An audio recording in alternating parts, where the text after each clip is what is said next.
Hi, and welcome to Herbal Expeditions, where we explore all things gardening, herbs, and aromatherapy. My name is Shonda. Thank you so much for joining me today. Well, it's moving day. You may have been with me along the journey as we planted the seeds probably about 6, maybe more weeks ago. So I'm going to review with you where we are, and then there are some of these plants that have gotten to the point where they need a new home. So I'm going to bring you along and show you how I moved these from the seed starting cell kit to a new home. So as you may remember, I talked about my poppy. The poppy didn't make it. There's only one that's still standing, and that one wouldn't be ready for a new home. It probably just has a single root. But you see here, the bee balm has developed quite well. And out of the 6 cells that were planted, 5 of them have healthy looking plants. We have motherwort. We have 4 that may be ready. 1 did not produce at all. And there's 1 that's really small. With the feverfew, it takes longer to germinate. I have 3 that have germinated, but they're not ready for a new home just yet. Holy basil is doing quite well and really ready to move on to a new home. We have flourish, 1, 2, 3, 4 of the 6 cells produced. The chamomile is looking very, very healthy, so it is ready to move on. I have calendula, which is doing quite well. We have basil, which this is sweet basil, the Genovese basil. Rosemary is not quite ready to move yet. It's going to continue to stay in the cell. And then we have thyme, 5 out of the 6 sprouted and germinated. And then we have our cayenne. Our cayenne is actually really looking like a cayenne plant would look. So today I'm going to bring you along and show you what it is that I do to determine whether or not my seedlings are ready to go to their new home. I have just recycled some pots that I have from plants that I bought from the nursery. I'm going to use these to repot my plants. The first thing that I do, or my step 1, is I'm going to go ahead and take some organic potting soil and get it prepared for my new plants. So I'm going to put it in a bucket, and then I am going to pre-moisten it. The reason I'm doing the pre-moistening is when the new plants are put into their new home, I don't want to have to water it because this is dry potting mix. The water would just go through and would not really nourish the plants in this new home. So instead of doing that, I'm going to go ahead and have my potting soil pre-moistened, because it will just kind of soak up. The water will flow right through, and so I don't want it to flow right through because I want my plants to be well nourished. So I'm going to go ahead, moisten this, get it ready to go in the pots. I want it at just the right consistency, not too wet but not too dry either, so that when I water it on the end, it'll be more so to settle the soil as opposed to actually watering the new seed. Okay, I've got my soil pre-moistened. I don't know if you guys can see that, but I'll try to put it where the camera can get it. It's pre-moistened. It's not real wet, but it's not dry as a bone either. So I've gotten that done, and my next step will be to fill my containers that I'm going to transplant them into about 2/3 to 3/4 full. So I'm going to go ahead and start getting soil. All right, I'll bring you back in once I've gotten a few more of these filled. I have filled several of these pots, or recycled pots, with potting soil that has been pre-moistened, and I think I'm ready to move our seedlings into their new home. Now, there are a few tests that I do to determine whether or not it's time to move my seed. One of the tests that I do is I will look to see whether or not there are roots coming out of the bottom as an indicator of whether or not these plants are ready to go to a new home. And I do see some roots. I'm not sure if the camera is able to pick them up, but there are some roots on each of the rows.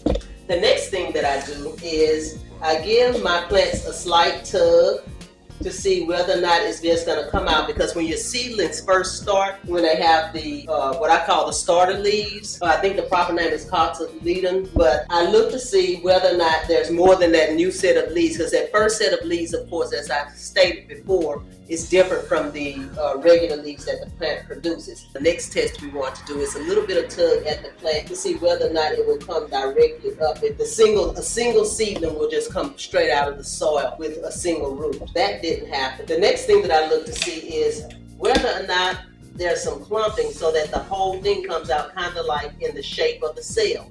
We have that. So all the tests have been passed. And then finally, we look for root development. You see these roots, they're white and they're healthy. They're not completely coiled around. So I know that this seedling is ready to go into a larger home. There are actually 2 here, and I could really get 2 plants out of this. And the way that would be done is I take my toothpick and I try to kind of separate the two seedlings. I think that I'm gonna leave them like they are because they seem to be pretty intertwined. I'm gonna take a popsicle stick and create a little well or a little hole to put the new seedling in. I'll bring this out so that you can see what I've done. So I put a little bit of a hole in the pot for the seedling to go into. Now I'm gonna want this seedling to go in and for the soil level to be about even with the soil level here with the seedling. So I'm gonna place this into its new home so that it's about even. And then I'm gonna fill in the soil and kind of press it in, not pack it too much, but pack it some. There are probably a few air pockets. We really don't want air pockets. So what will happen is I'm gonna put a little bit of soil to fill in the space that we left. Remember, we did it 2/3 to 3/4 full. I'm gonna go ahead and add a little soil. That's what I did not want to happen. I don't want to crush my plants and knock them over.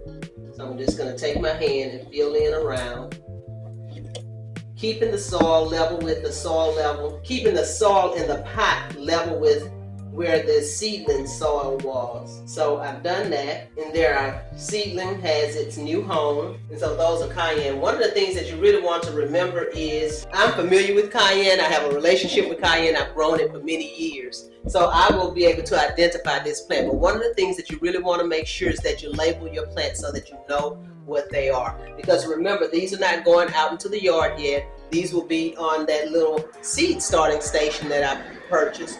And they're going to be there so that they can continue to be under the grow light and continue to be in controlled conditions. I'm going to do another type of plant so that you can see me do another one to test it other than the cayenne, because I've done 2 cayenne, and I think next I will do maybe, let's try thyme since it's the next one in line. Again, I will pull until to see if a single one of the seedlings will come straight out, and it didn't. Then I am going to take my popsicle stick and start to try to loosen the soil so that I can get it out without damaging the roots. Give it a little bit of a pinch at the bottom. It's starting to come up, so I'm going to try to gently get it to come up. This one may not quite be ready. Let's see, this one, the next one looks a little bit more fully developed. Oh, it's getting pretty leggy as well. I don't want to damage the root system. That's what I'm trying to be careful not to do. Let's see if we can get this one up. I think maybe I should have watered this some before trying to remove. That one kind of tore the root system. I hope this one's going to be okay because part of the roots were left behind. So I know that this one was ready a while back and it should have been removed. But I have to work with where I am. Again, I'm going to put a hole here to put my new seedling in. I'm going to place it inside the soil that has already been prepared and kind of firm it in a bit. Actually, the soil level is about even with the soil level of the seedling, so I don't think I'm going to add any more. So that is kind of how that process goes. I have a whole lot more to do here. There are several plants that I can tell and can look at and see that they're ready. I know for sure my basil is ready to be moved. I know my thyme is ready to be moved. Rosemary is not. My calendula is ready. My borage is ready. Holy basil is ready. Feverfew is not. Motherwort, some of them appear to be ready and some of them not. Bee balm is ready. So there are several more that I have to do, but that's kind of the process. The last or the final step is, once you've done that, you want to go ahead and water in your new seedlings. Normally I like to use one that kind of showers the plant, but in this case I'm using something that will pour directly into the soil without showering, because I really don't want to bend or crush my plants. They're young and they're very tender. So I'm just gently watering around the plant and not directly on the leaves. And that's just to help the soil to settle in its place, because remember, I pre-moistened the soil already, so the roots are getting the nutrients that it needs. And the reason it's imperative that I get these moved over into a larger home is that now that they've developed their actual real leaves, the plants will need the photosynthesis to help the root system develop. Because as you're seeing leaves start to develop, there's more of a root system developing on the bottom, and we're going to need the energy from the light in order for that plant to grow. I don't want them to become root bound, so it is moving day, and we're getting these plants out of here. Thank you so much for watching, tuning in with me today. If you found this information helpful or enjoyable, please like, share, and subscribe. If you have any questions about moving day or when it's time to transplant, please drop them down in the comments. I'll be happy to answer your questions. Remember, from my home to yours, I'm wishing you peace and fragrant blessings.